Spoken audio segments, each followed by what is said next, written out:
विराजमान श्रीमान हंसराज मीणा विधायक महोदय, इस संस्थान के अध्यक्ष या मीणा जी, सांसद जयपाल जी, मंच पर विराजमान समाज के वरिष्ठ अधिकारीगण और प्रबुद्धजन और सामने विराजमान सम्मानित होने वाली प्रतिभा और उनके परिजन मारवाड़ी का कहावत है कि घड़ी गई थोड़ी रही भाव की क्षण क्षण जाए। तो जितने भी आए थे ना उसमें से ज्यादातर चले गए हैं।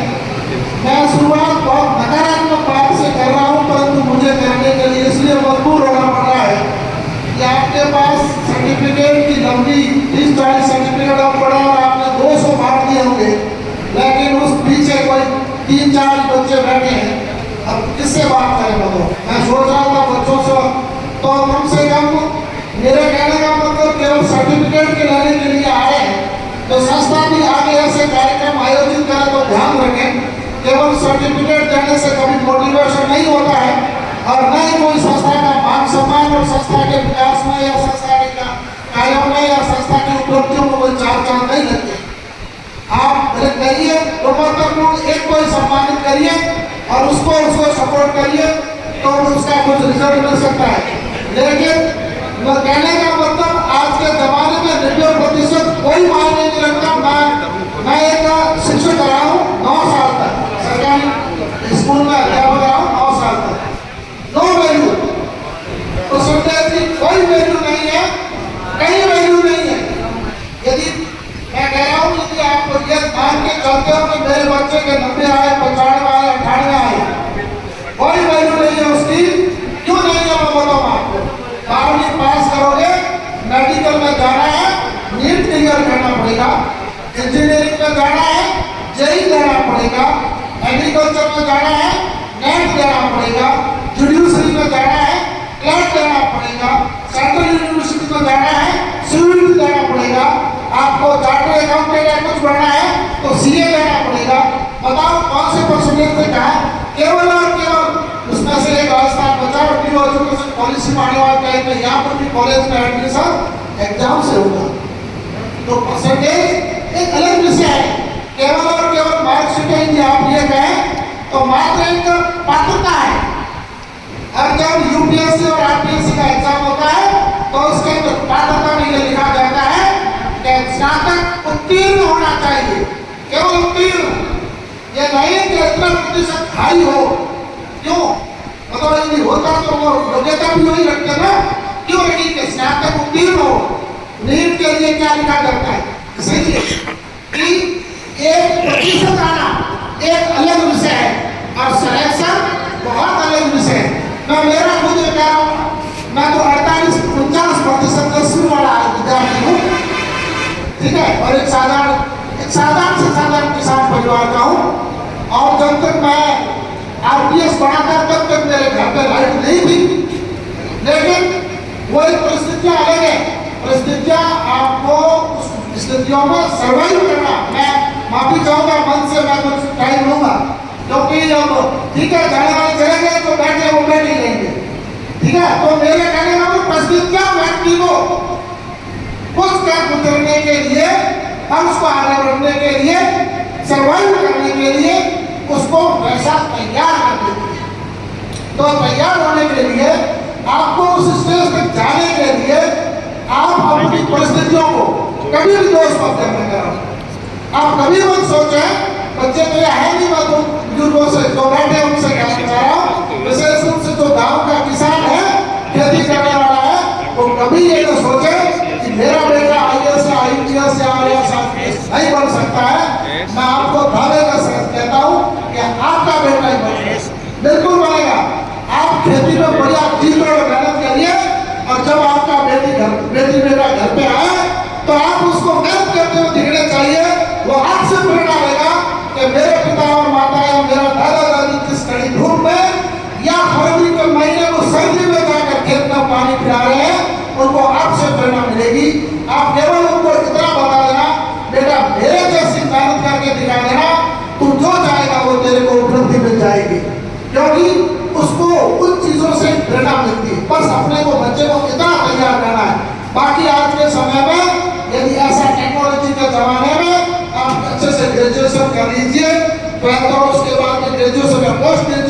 लीजिए, कहीं पर भी जाके बैठ दीजिए, घर पे आप ऑनलाइन स्टडी करके सेल्फ स्टडी कर लीजिए। और आपको सपोर्ट करना करौली, दिल्ली या फिर आपको गंगापुर या जयपुर जाना हो तो आपकी मर्जी है, नहीं तो कोई बात नहीं। एवरी कोर्स, एवरी कॉम्पिटिशन का, एवरी इंस्टीट्यूट का ऑनलाइन उपलब्ध है।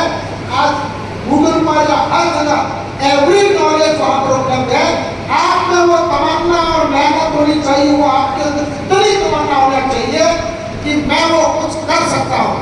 पारुल चौधरी एशियन गेम्स हुए थे अभी, उसमें पारुल चौधरी करके एक लड़की यूपी की रहने वाली, वो जब 400 मीटर या 200 मीटर में लास्ट राउंड में दौड़ रही थी तो वो तीसरे नंबर पर थी, लेकिन उसे अंतिम 8 या 9 सेकंड में उसने इतना जोर लगाया कि उसने स्वर्ण पदक जीत लिया। जीतने के बाद में उसको पूछा गया कि बेटी तेरे दिमाग में क्या था? उसने कहा मेरे दिमाग में ये चीज थी, यूपी पुलिस इस तरह से स्वर्ण पदक जीतने वाले को डायरेक्ट डिप्टी एसपी बनाती है। मुझे वो वर्दी प्रेरित कर रही थी जो अंतिम 9 सेकंड के अंदर मैंने वो बना कर दिखाया। तो आपका बेटा बेटी जो भी है उसको इतनी बस ये चीज उसके अंदर भूख या उसके अंदर ये जज्बा पैदा कर दीजिए कि मैं कुछ कर सकता हूँ और मैं वो चीज कर सकता हूँ, बस बाकी वो सब कुछ कर लेगा। मेरा तो इतना सा कहना है। बाकी मैं चूंकि पुलिस से जुड़ा हूँ, आज ही मैं अभी आया हूँ, एक प्रेस कॉन्फ्रेंस करके आया हूँ, उसके अंदर 75 ग्राम इसमें एक नामचारी थाने में हमने पकड़ी हुई। अभी एक बात कर रहे थे नशे की बात कर रहे थे ना, एक युवा जो मेरा था मेरे परिवार में, बहुत अच्छी बात है, उन्होंने परिवार वालों को नशा छुड़ाया और कर रहे हैं। मैं आपको बता रहा हूँ साहब, आप जानते होंगे स्मैक का नशा हमारे इधर अफीम और डोडे का नशा है और आपके इधर स्मैक का नशा है।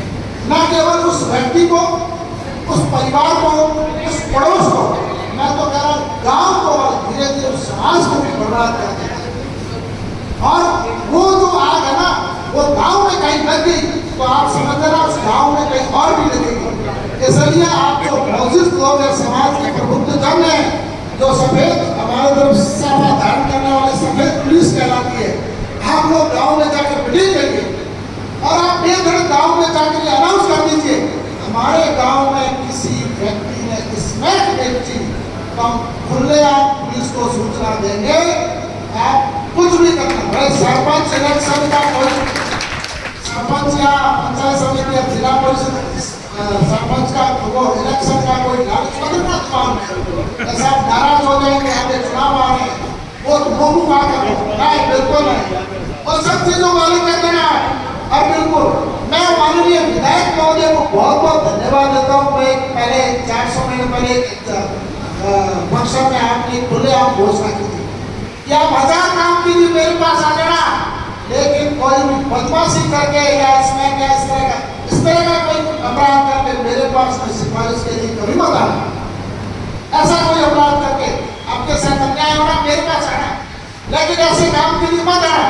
तो मैं आपका भी साधुवाद देना चाहता हूँ कि आपने भी खुलेआम कर रखा है, तो आपको ऐसा स्मैकियों और तस्करों में कहीं कोई उसको और जगह नहीं मिलने वाली है। एक चीज और बता देता हूँ साहब, मैं समय लूंगा, मैंने बताया था मैं सौंप गांव में गया, सौंप गांव में साहब विधानसभा के पास में मैं उस गांव में गया साहब, जो कि मैं हम भी ऐसे छोटे मोटे कहीं थोड़े बहुत कोई सोशल मीडिया पर लिखते रहता है, उन लोगों का मेरे पास फोन आया कि साहब हम गाँव में मीटिंग कर रहे हैं, आप मेरे पास आओ। सौंप गाँव वो गाँव है जो करौली जिले का दूसरा सबसे बड़ा गाँव है, कटकट के पास बहुत बड़ा गाँव है। और हम लोगों ने युवाओं ने इकट्ठा होकर एक मुहिम चलाई थी। गाँव के अंदर 30-40 ऐसे युवा तो उसमें आदि हो गए थे, हम उनको लेके गए थे, जयपुर लेके गए, गांव में चंदा किया, लेकिन वो हमारी मुहिम सक्सेस नहीं। आप आओ वहाँ पर, एक बार हमारे गांव वालों को समझाइश करो और यहाँ पर इनके खिलाफ कार्रवाई करो। मैं सब वहाँ पर गया, तो उस कैंप के पीछे हम सक्सेस होने वाले काम जो कारण आया ना मेरे साथ किया साहब, आप ध्यान देना, वो सब ये आया कि सरपंच इलेक्शन में आते हुए उनको ये लगा कि सरपंच के इलेक्शन आने वाला है, मेरे वोट खराब हो गए, इसलिए गांव में फूट पड़ गई। उन लोगों को तो इसमें छुड़ाई जा रही थी, जब उन सबको वापस लेके आए और उस इलेक्शन का अंधाधुंध इसमें बोलो। मैं कह रहा हूँ थ्रू ऐसी सरपंच जी से, ऐसी सरपंच जी जो समाज के युवाओं को बर्बाद करके देता है, ऐसी सरपंच क्या नाम है? अब समाज के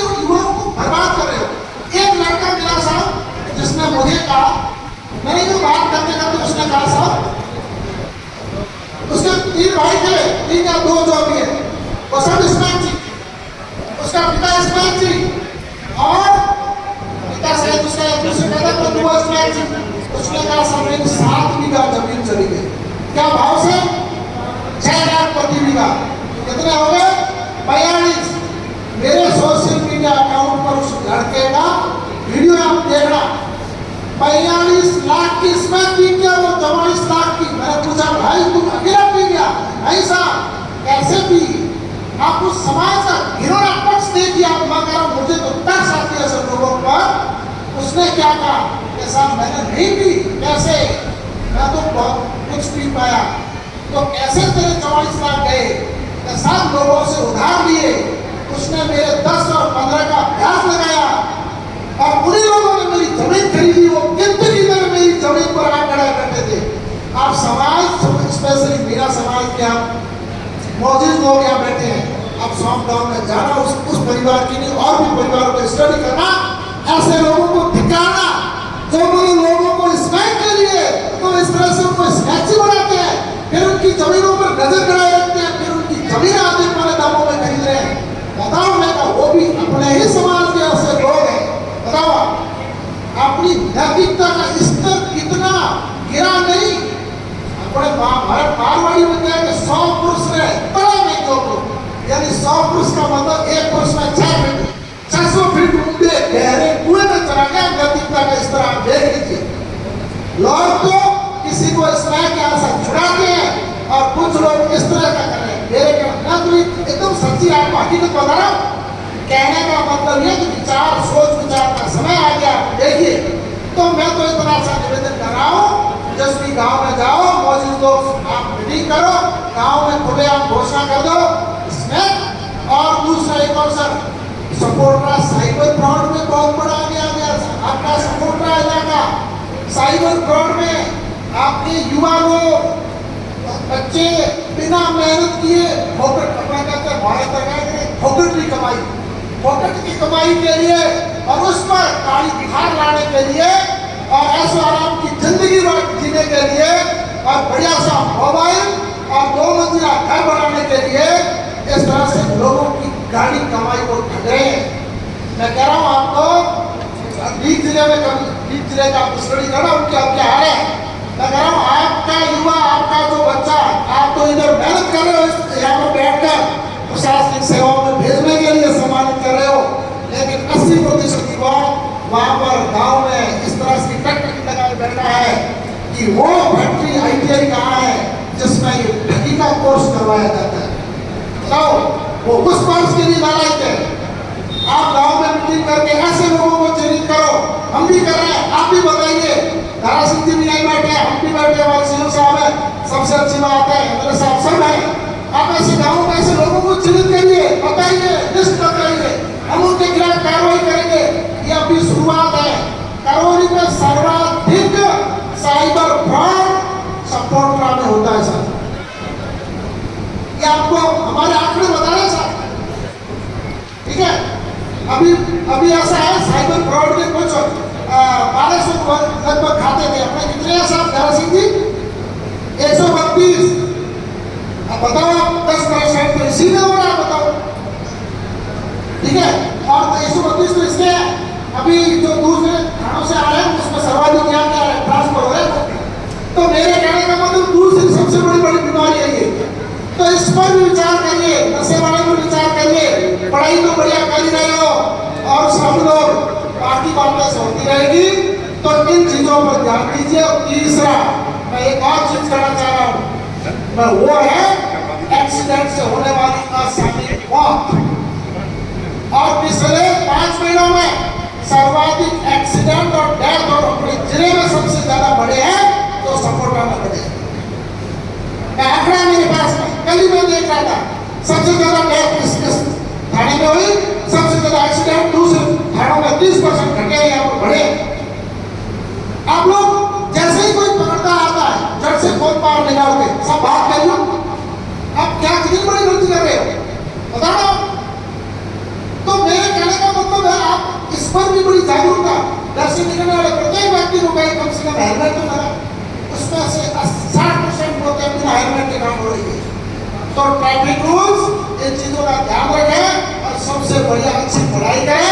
एकदम पढ़ाई करोगे तो इसको सामने वाला मंच है यहाँ पर बैठेंगे, आपकी भी दुनिया सम्मान करेगी और आपका बेटा बेटी सम्मानित होगा तो आप भी सम्मानित होंगे, आप भी गौरवान्वित महसूस करेंगे। जो संतान जिसकी संस्कारवान और सचेत होगी वो माता पिता अपने आप गौरवान्वित हो जाएंगे। अभी ये सम्मानित किया, क्या नाम उसका प्रशांत। मुझे ध्यान है कि प्रशांत के माता पिता को उसके गाँव वाले हो, गाँव वाले है ना, वही जानते थे प्रशांत के माँ बाप कौन है। आज जिला जानता है कि इसके माँ बाप कौन है। तो किसने सम्मान दिया? उस बेटे की मेहनत ने उस माँ बाप को सम्मान दिया। अब कल आप उनको भी बुलाओगे, बड़ा सम्मान होगा, मंच पर लाओगे, उनको सम्मान करोगे। उसको सम्मान उस बच्चे की मेहनत ने दिया। आप मेहनत करिए और अपने जो क्या लक्ष्य है और लक्ष्य को सेट रखिए और उनकी ओर बढ़िए और अच्छी उपलब्धियां अर्जित करिए। मेरी 2-3 बातें थी, उनका उन पर सभी गौर करना। और आप लोगों ने मुझे यहाँ पर बुलाया और मुझे बोलने का मौका दिया, इसके लिए आप सभी का बहुत बहुत तहे दिल से धन्यवाद। जय हिंद, जय भारत।